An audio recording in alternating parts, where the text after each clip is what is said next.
બોલીએ દશા માત કી જય।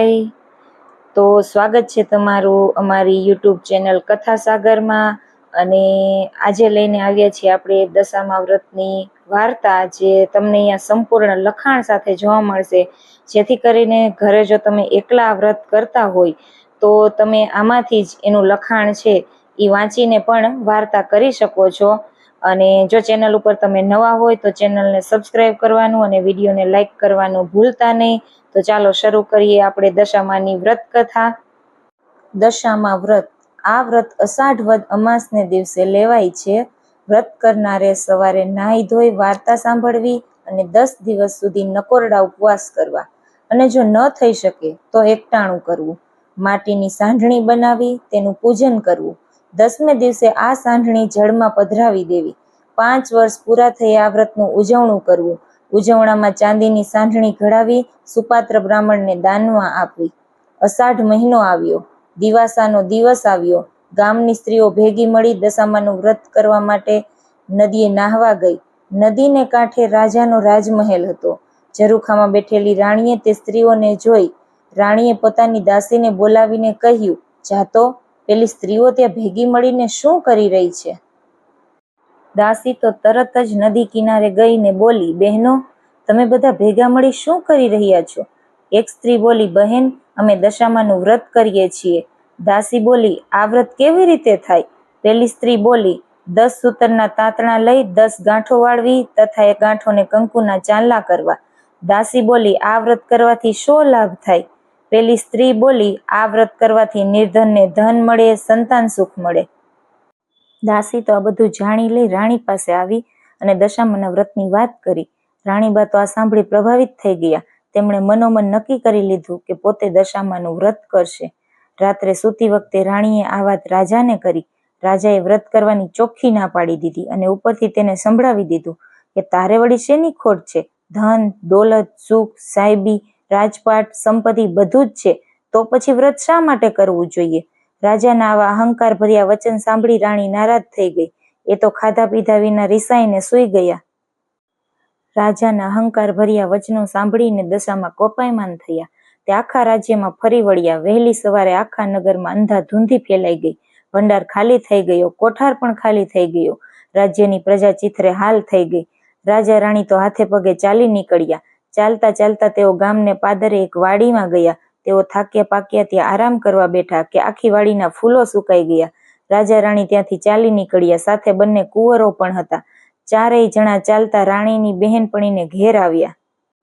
બંને રાજકુંવરોને ખૂબ જ ભૂખ લાગી હતી, એટલે રાણીએ બહેનપણી પાસે ખાવાનું માંગ્યું। એટલે તે ખીજાઈને બોલી, જા જા ભિખારણ, મારા રાજ્યમાં આવી બટકું રોટલો માંગતા લાજ ન આવી?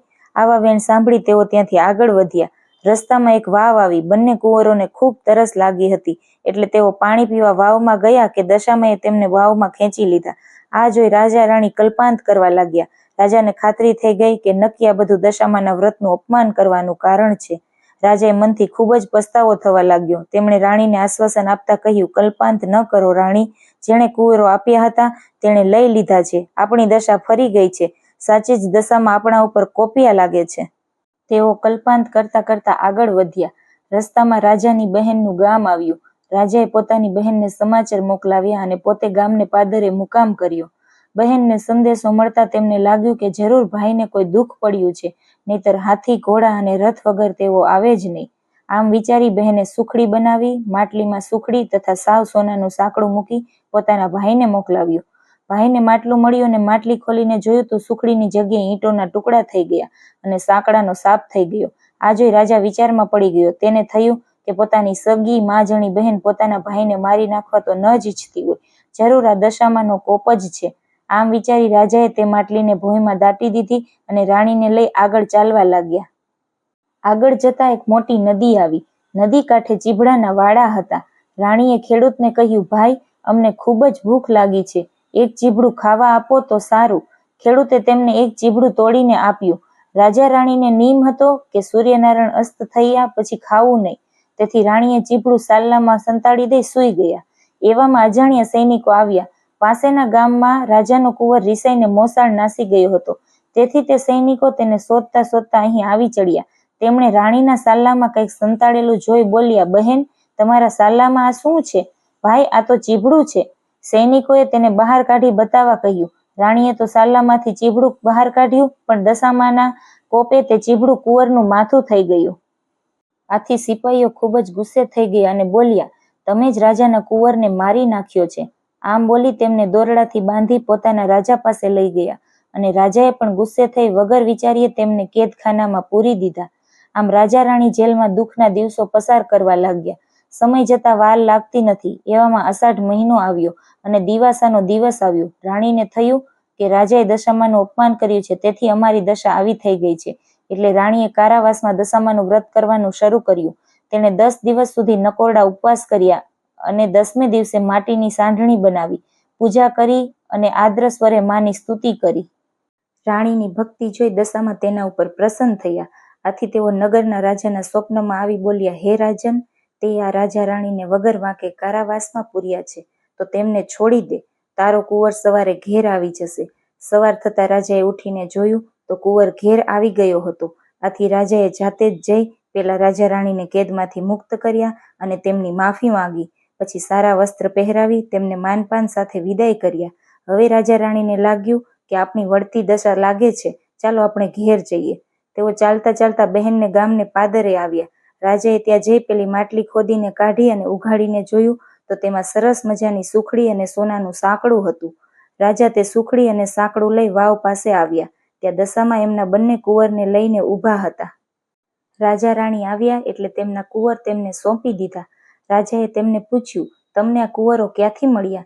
તેના જવાબમાં દશામાં પોતાના અસલ સ્વરૂપમાં પ્રગટ થયા અને તેમને આશીર્વાદ આપતા કહ્યું, હવે તમારી વળતી દશા થઈ છે, તો તમે વ્રતનો મહિમા સમજો અને રાજ્ય સંભાળી લો. રાજા રાણી દશામાના ચરણોમાં ઢળી પડ્યા અને તેમની માફી માંગી.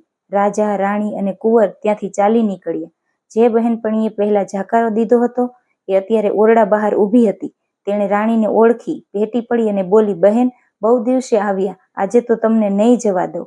રાણીએ કહ્યું, મારી દશા કઠણ હતી ત્યારે તમે કકડો રોટલોય આપ્યો ન હતો, તેથી હવે અમે અહીં રહીશું નહીં. આમ કહી તેઓ ત્યાંથી ચાલી નીકળ્યા. ત્યાંથી ચાલતા તેઓ ગામને પાદરે આવેલી વાડીમાં આવ્યા. સુકાયેલી વાડી તેમના આવતા લીલી છમ થઈ ગઈ. ગામમાં સમાચાર પહોંચ્યા કે રાજા રાણી દુઃખ વેઠીને પાછા આવે છે.